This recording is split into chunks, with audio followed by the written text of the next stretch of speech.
Nike sort une collection de collaborations pour la Coupe du Monde. Et ils ont même ramené certaines des plus grosses marques de la mode. Chaque pays a sa propre collection et franchement, il y en a qui sont vraiment dingues. Donc écoute bien parce que je vais te montrer ce que ton pays va recevoir. On commence avec l'Angleterre. Bien évidemment, Nike et Palace. Vous avez sûrement déjà vu passer ça partout, la collection est vraiment folle. Elle est inspirée de Saint-Georges et elle est sortie le 12 juin. Et les meilleures pièces, c'est clairement les maillots d'entraînement. Et bien sûr, les survêtements. Et ensuite, on a la France.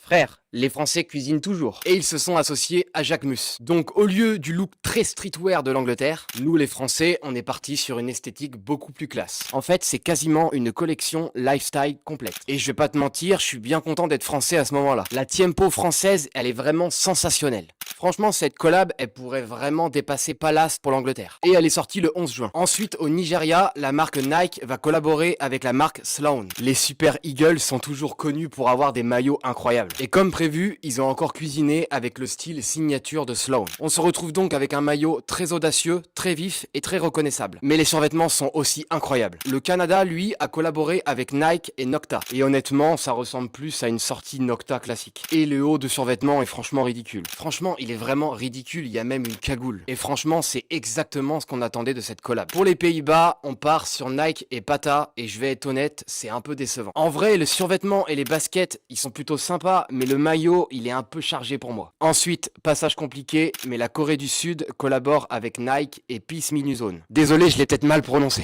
En fait, toute la collection tourne autour d'un thème floral, quoi. Et ça nous donne notamment une fleece Nike Tech vraiment dingue. Et les baskets Nike liées à cette collection devraient sortir à la mi-juin, par rapport au moment où je tourne la vidéo. Et enfin, les États-Unis, le pays hôte de la Coupe du Monde. Les Américains, eux, ils ont choisi de collaborer avec Nike et les archives de Virgil Abloh. Ils ont même déjà commencé à porter certaines pièces. On retrouve le maillot manche longue et le maillot de pré-match. Et la paire d'entraînement avec cette touche off-white classique. Franchement, c'est un détail vraiment propre. Et faut savoir aussi que chaque nation va recevoir sa propre version de la paire d'entraînement. Et maintenant, c'est à vous. Dites-moi dans les commentaires quel pays a la meilleure collaboration selon vous.